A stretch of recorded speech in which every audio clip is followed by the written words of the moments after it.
Welcome student. এখন আমি আলোচনা করব মার্ক্সবাদের ঐতিহাসিক বস্তুবাদের একটি বিষয়। এটি হলো ভিত্তি বা ভিত, ইংরেজিতে হয় বেসিস বা বেস। এটা কি? মার্ক্স উল্লেখ করেছেন যে সমাজ বিকাশের বিভিন্ন স্তর আছে। বিভিন্ন স্তরে যেমন আদিম সাম্যবাদী সমাজ, দাস সমাজ ব্যবস্থা, সামন্ততান্ত্রিক সমাজ ব্যবস্থা, ধনতান্ত্রিক সমাজ ব্যবস্থা এবং তারপরে সমাজতান্ত্রিক সমাজ ব্যবস্থা গড়ে উঠবে। প্রত্যেকটা সমাজ ব্যবস্থাতেই সমাজের মূল ভিত্তি হচ্ছে অর্থনীতি। ইংরেজিতে এটা বলা হয় স্ট্রাকচার, অর্থনৈতিক কাঠামো। সমাজ মূলত দাঁড়িয়ে থাকে অর্থনৈতিক কাঠামোর উপর। সমাজের আরও অনেক আনুষঙ্গিক বিষয় আছে। আরও আনুষঙ্গিক বিষয় কি?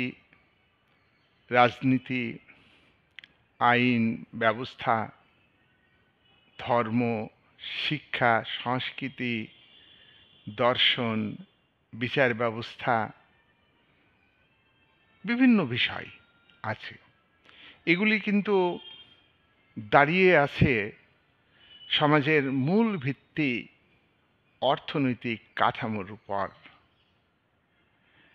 মার্ক্স এই অর্থনৈতিক কাঠামোকে বিশেষভাবে গুরুত্ব দিয়েছেন।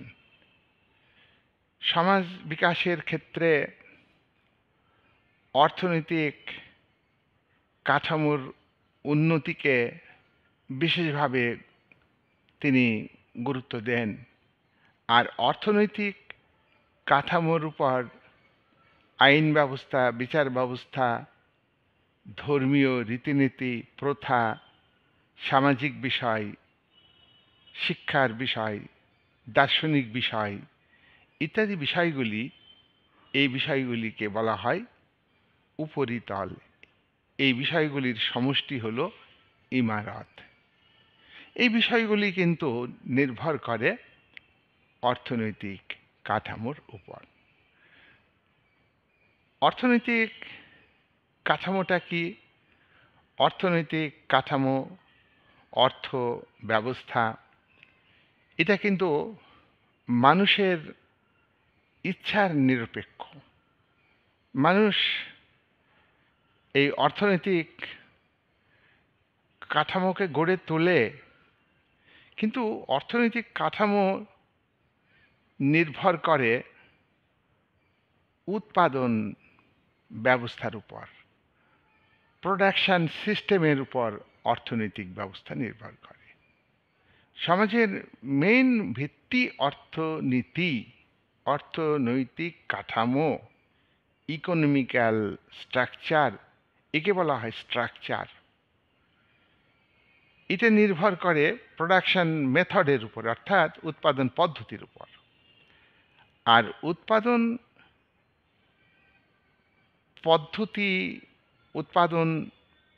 পদ্ধতি উন্নত হলে উৎপাদন বেশি হবে, অর্থনৈতিক কাঠামো মজবুত হবে। উৎপাদনকে মজবুত করতে গেলে, উৎপাদন করবার জন্য যেসব উপকরণ দরকার, সেই উপকরণগুলির সমষ্টিকে বলা হয় উৎপাদন শক্তি, প্রোডাকশন ফোর্স বলা হয়। প্রোডাকশন ফোর্স ছাড়া প্রোডাকশন হতে পারে না। প্রোডাকশন ফোর্স যত উন্নত হবে, অর্থাৎ উৎপাদনের উপকরণগুলি যত উন্নত হবে এবং উপকরণগুলিকে যথাযথভাবে ব্যবহার করা যাবে, উৎপাদন তত বাড়বে। মার্কস উল্লেখ করেছেন এই প্রোডাকশন সিস্টেম ডেভেলপিং কারণ production force developing. Production force developing মানে হলো উৎপাদনের উপকরণগুলি ক্রমবর্ধমান হারে উন্নত হবে, ক্রমান্বয়ে উন্নতির দিকে যাবে। আর প্রোডাকশন শক্তি, প্রোডাকশন ফোর্স উন্নত হলে উৎপাদন বাড়বে। আর এই প্রোডাকশন শক্তি যত উন্নত হবে, সমাজের রাষ্ট্র কাঠামোর অর্থনৈতিক ভিত তত মজবুত হবে, দেশের আর্থিক উন্নতি ততটা বৃদ্ধি পাবে। প্রোডাকশন সিস্টেমের সঙ্গে, প্রোডাকশন মেথডের সঙ্গে একদিকে যেমন প্রোডাকশন ফোর্স থাকে, উৎপাদন শক্তি কাজ করে, অন্যদিকে তেমনি প্রোডাকশন রিলেশন কাজ করে। প্রোডাকশন রিলেশন থাকবেই প্রোডাকশন করার ক্ষেত্রে। প্রোডাকশন সিস্টেম যদি শুধু প্রোডাকশন ফোর্সের উপর নির্ভর করত তাহলে একপেশি হতো, প্রোডাকশন সিস্টেম কাজ করবে না, প্রোডাকশন সিস্টেম ফেলিওর হবে। তাই প্রোডাকশন সিস্টেমের সঙ্গে একদিকে প্রোডাকশন ফোর্স থাকবে, অন্যদিকে প্রোডাকশন রিলেশন থাকবে। প্রোডাকশন ফোর্স হচ্ছে উৎপাদনের উপকরণের মালিক। এই মালিক যেসব উপকরণ ব্যবহার করে সেগুলি হলো শিল্পে যন্ত্রপাতি, শিল্প গড়বার জন্য জমি, শিল্প গড়বার জন্য সরকারকে কর দিতে হয়, দ্রব্য বিক্রি করবার জন্য বাজার দরকার হয়। তাহলে মালিক কিন্তু প্রোডাকশন করবে। মালিক নিজে প্রোডাকশনের সঙ্গে সরাসরিভাবে যুক্ত থাকে না। প্রোডাকশনের সঙ্গে কারখানাতে কিংবা জমিতে সরাসরিভাবে উৎপাদনের সঙ্গে যুক্ত থাকে শ্রমজীবী মানুষ, খেটে খাওয়া মানুষ। শিল্পে নিযুক্ত শ্রমিক তারা উৎপাদন করে হাতে কলমে। তাদের উৎপাদিত পণ্য মালিক বাজারে সাপ্লাই করে, মালিক সাপ্লাই করে বিক্রি করে যে প্রফিট হয় সেই প্রফিট পুনরায় ইনভেস্ট করে কারখানাতে। এইভাবে মূলধন বৃদ্ধি করে মূলধনের ইনভেস্টমেন্ট যেমন হয়, শুধু মূলধন ইনভেস্টমেন্ট করলেই উৎপাদন হবে না। মূলধন যেমন দরকার তেমনি শ্রমিকের শ্রমশক্তি দরকার। আর এই শ্রমশক্তি বিক্রি করে শ্রমিকরা। শ্রমিকরা কারখানার মালিক নয়, শ্রমিকরা উৎপাদনের উপকরণের মালিক নয়, তারা মালিকানা থেকে বঞ্চিত। কিন্তু তারা জীবনে বেঁচে থাকার জন্যে, ন্যূনতম মজুরি পাওয়ার জন্যে মালিকের দ্বারা নিযুক্ত হয় কারখানাতে, কাজে নিযুক্ত হয়। মালিক ন্যূনতম মজুরি শ্রমিকদের দেয়, ন্যূনতম মজুরি দেয়। কিন্তু শ্রমিক, এই যে শ্রমিক, এই শ্রমিক আর মালিক উভয়ের মধ্যে যে রিলেশন, সেইটাই হলো প্রোডাকশন রিলেশন। দাস সমাজ ব্যবস্থা প্রথম শ্রেণী বিভক্ত সমাজ ব্যবস্থা, শোষণ ভিত্তিক সমাজ ব্যবস্থা। দাস সমাজে দাস মালিক, জমির মালিক একদিকে, অন্যদিকে কৃতদাস, দাস যারা জমিতে কাজ করত এবং মালিকের গৃহেও কাজ করত। এই উভয়ের মধ্যে যে রিলেশন, সেই রিলেশনটা কিন্তু প্রোডাকশন রিলেশন। আর দাস সমাজের বেসিস বা ভিত্তি ছিল কৃষি উৎপাদন, কৃষিকাজ। তখন শিল্পভিত্তিক সমাজ নয়। তাহলে কৃষির উপরে, কৃষির সঙ্গে যুক্ত জমির মালিক একদিকে মাস্টার, অন্যদিকে কৃষি উৎপাদনের সঙ্গে যুক্ত কৃতদাস, কৃষক, তাদের মধ্যে যে রিলেশন, প্রোডাকশন রিলেশন, আর আর উৎপাদনের উপকরণ হলো জমি এবং কৃতদাস। তাহলে দাস সমাজের ভিত্তি হলো তোমার উৎপাদন, যে উপকরণ জমি, আর হচ্ছে শ্রম, আর হচ্ছে কৃতদাস।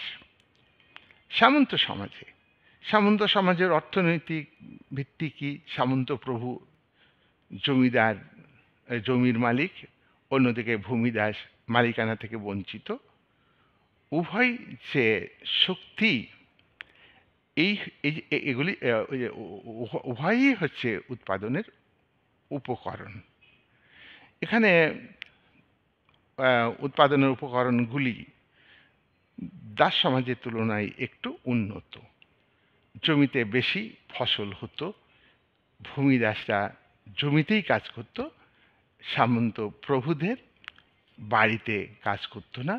তারা একটু স্বাধীনতা পেয়েছিল এবং উৎপাদন বৃদ্ধি পেয়েছে। তাই দাস সমাজের অর্থনৈতিক ভিত্তি হচ্ছে কৃষি ভিত্তিক অর্থনীতি। যা দাস সমাজে, সামন্ত সমাজের বেস কি, ইকোনমিক্যাল স্ট্রাকচার কি, বা অর্থনৈতিক কাঠামো কি?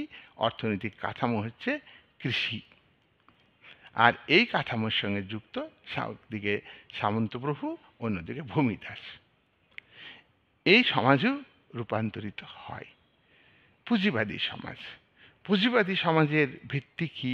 পুঁজিবাদী সমাজের ভিত্তি হলো তোমার শিল্প ভিত্তিক সমাজ। কৃষির পাশাপাশি শিল্পের উন্নয়ন এবং শিল্পে ব্যাপক পরিমাণ দ্রব্য উৎপাদন। যেখানে সামন্ত যুগে কিছু কিছু হাতে কলমে শিল্প ছিল, সেখানে যন্ত্রপাতি আধুনিক যুগে বুর্জোয়া সমাজে, ধনতান্ত্রিক সমাজে প্রয়োগ হয়েছে। এখানে প্রোডাকশন ফোর্স কি? ধনতান্ত্রিক সমাজে প্রোডাকশন ফোর্স, সামন্ত সমাজে প্রোডাকশন ফোর্স হচ্ছে সামন্ত প্রভু, অন্যদিকে ভূমিদাস, তার সঙ্গে সঙ্গে কাঠের লাঙল ইত্যাদি ইত্যাদি। অর্থাৎ কৃষিভিত্তিক অর্থনীতি বেশ ছিল। আর প্রোডাকশন রিলেশন ছিল সামন্ত যুগে ভূমিদাস আর সামন্ত প্রভুর মধ্যে যে সম্পর্ক, সেটা প্রোডাকশন রিলেশন। সবসময় প্রোডাকশন ফোর্সের বৃদ্ধির সঙ্গে, প্রোডাকশন ফোর্সের ডেভেলপিংয়ের সঙ্গে প্রোডাকশন রিলেশনের যে সঙ্গতি হয়। উৎপাদন শক্তি বিকাশমান, পাশাপাশি উৎপাদন সম্পর্কও বিকাশমান, পরিবর্তন হয়। মালিক শ্রমিককে খুশি করবার জন্যে মজুরি বৃদ্ধি করে। মালিক তার নিজের স্বার্থেই শ্রমিকের মজুরি বৃদ্ধি করে। তার কারণ মজুরি বাড়লে উৎপাদন বাড়বে, মালিকের আরও বেশি লাভ হবে। তাহলে আমরা দেখছি যে প্রতিটা সমাজ ব্যবস্থাতেই অর্থনৈতিক ভিত্তি হলো তোমার সমাজের বেসিস, তার উপরেই দাঁড়িয়ে আছে উৎপাদন সম্পর্ক, তার উপরে দাঁড়িয়ে আছে বিভিন্ন বিষয়। দাস সমাজের অর্থনৈতিক যে বেসিস, কৃষি ভিত্তিক অর্থনীতি, উৎপাদনের সঙ্গে কৃতদাসরা যুক্ত, তার উপরেই দাস সমাজের রাষ্ট্র, রাজনীতি, আইন, বিচার ব্যবস্থা, পুলিশ বাহিনী, তারা উপরিতল এটা দাঁড়িয়ে ছিল। সামন্ত সমাজে ভিত্তি হলো কৃষিভিত্তিক অর্থনীতি, তার উপরে দাঁড়িয়ে সামন্ত প্রভুদের ভূমিকা এবং রাজতন্ত্র, আইন, আদালত, বিচার ব্যবস্থা। পুঁজিবাদী সমাজও ভিত্তি হচ্ছে তোমার অর্থনীতি। এই অর্থনীতি হচ্ছে পুঁজির উপরে নির্ভরশীল। মূলধন বিনিয়োগ করে উৎপাদন বাড়ে, এর জন্য শ্রমিক দরকার, শ্রমিকের শ্রমশক্তি দরকার, অন্যদিকে যন্ত্রপাতি দরকার। তাহলে উৎপাদন শক্তির দুটো দিক, একটা হচ্ছে মানবিক দিক, শ্রমজীবী মানুষ, আর একটা হচ্ছে যান্ত্রিক দিক, যেগুলি যন্ত্র দরকার, উপকরণ দরকার, শিল্পে উৎপাদন করতে গেলে যে যন্ত্রপাতিগুলো দরকার, যে ইঞ্জিন দরকার, এগুলি হচ্ছে উপকরণের যান্ত্রিক দিক। আর শ্রমিক হলো তোমার মানবিক দিক। তাহলে প্রত্যেকটা সমাজ ব্যবস্থাতেই মার্কস তার ঐতিহাসিক বস্তুবাদের তত্ত্বে ভিতের কথা আলোচনা করেছেন। প্রত্যেকটা সমাজের যে ভিত আসল, এর উপরে ভিত্তি করেই সমাজের অন্যান্য বিষয়গুলি গড়ে ওঠে এবং পরিচালিত হয়, অন্যান্য বিষয় প্রভাবিত হয়। আবার অন্যান্য বিষয়ও কিন্তু ভিতকে প্রভাবিত করে। তাহলে সমাজের বুনিয়াদ মার্কস তার ঐতিহাসিক বস্তুবাদী তত্ত্বে ভিতকে বিশেষভাবে গুরুত্ব দিয়েছেন। তো ভিত মানুষের ইচ্ছার উপরে নির্ভর করে না, এটা উৎপাদন শক্তির বিকাশের উপরে এবং উৎপাদন সম্পর্কের পরিবর্তনের উপরে এবং উৎপাদন শক্তির বিকাশ ও উৎপাদন সম্পর্কের পরিবর্তনের মধ্যে যে অ্যাডজাস্টমেন্ট হয় তার উপরে। কিন্তু অ্যাডজাস্টমেন্ট অনেক সময় হয় না, সেই জন্যেই তোমার ভিতে একটা দ্বন্দ্ব তৈরি হয় উৎপাদনের মালিকের সঙ্গে, উৎপাদনের উপকরণের মালিকের সঙ্গে, আর উৎপাদনের উপকরণের মালিকানা থেকে বঞ্চিত উৎপাদনের সঙ্গে সরাসরি যুক্ত তাদের উভয়ের মধ্যে তোমার দ্বন্দ্ব দেখা দেয় এবং সমাজের রূপান্তর ঘটে। তাই ভিত থেকেই সমাজের মৌলিক পরিবর্তনের কারণ সৃষ্টি হয় এবং এই ভিতকে কাজে লাগিয়ে উপরিতলে যে আইন ব্যবস্থা, বিচার ব্যবস্থা, শাসন ব্যবস্থা, সেখানে ভিতে যাদের আধিপত্য থাকে, ধনীদের অর্থাৎ উৎপাদনের উপকরণের মালিকদের আধিপত্য থাকে ভিতে, তারাই আবার তোমার উপরিতলে রাজনীতি, আদালত, আইন, বিচার ব্যবস্থাতে আধিপত্য বিস্তার করে। মানুষের অন্ন, বস্ত্র, বাসস্থান এটা নির্ভর করে ভিতের উপর। এই ভিত অপরিহার্য, ভিত ছাড়া উপরিতল গড়ে উঠতে পারে না। তাই বলে মার্কস কিন্তু উপরিতলকে উপেক্ষা করেননি। ভিতকে মজবুত করবার জন্যে উপরিতলের গুরুত্ব আছে। শ্রেণীবিভক্ত সমাজ ব্যবস্থাতে শ্রেণীবিভক্ত সমাজ ব্যবস্থাতে ভিতে আমরা দেখব যারা উৎপাদনের উপকরণের মালিক, ধনশালী মানুষ, তারাই আধিপত্য বিস্তার করে। ভিতের যে কর্তৃত্ব ভিতের উপর, সেই কর্তৃত্ব কিন্তু ধনীদের থাকে। তার কারণ তারা উৎপাদনের উপকরণের মালিক, তারা সম্পদের মালিক। শ্রেণীবিভক্ত সমাজে সম্পত্তির উপর ব্যক্তিগত মালিকানা থাকে। তাই অর্থনৈতিক যে কাঠামো সেই কাঠামো এবং এবং এবং এবং সেই কাঠামো উৎপাদন শক্তির উপর নির্ভর করে আর উৎপাদন সম্পর্কের উপরে নির্ভর করে। তো উৎপাদন শক্তির বিকাশ এবং উৎপাদন সম্পর্কের পরিবর্তন, এখানে একটা সম্পর্কের মধ্যে সংগতি সাধনের চেষ্টা মালিক শ্রেণী করে থাকে, কিন্তু শেষ পর্যন্ত আর সংগতি থাকে না। বেসিসের তত্ত্বে, ভিতের তত্ত্বে মার্কস উল্লেখ করেছেন যে প্রত্যেকটা সমাজ ব্যবস্থার ভিতরেই উৎপাদন শক্তির বিকাশ ঘটবে। সেই উৎপাদন শক্তির বিকাশকে সেই সমাজ আর ধরে রাখতে পারবে না। তাই ওই উৎপাদন শক্তির বিকাশ এর সঙ্গে উৎপাদন সম্পর্ক আর সংগতি রাখতে পারবে না, অনিবার্যভাবে সংঘাত দেখা দেবে। তখন সমাজের রূপান্তর ঘটবে। প্রত্যেকটা সমাজের যে স্তর, এইভাবেই সমাজের মধ্যে থেকেই সমাজের মধ্যে থেকেই সমাজের উৎপাদন শক্তির বিকাশ ঘটেছে এবং তার সঙ্গে উৎপাদন সম্পর্ক সঙ্গতি রাখতে পারেনি। তখন নতুন একটা সমাজ ভূমিষ্ঠ হয়েছে, জন্মলাভ করেছে।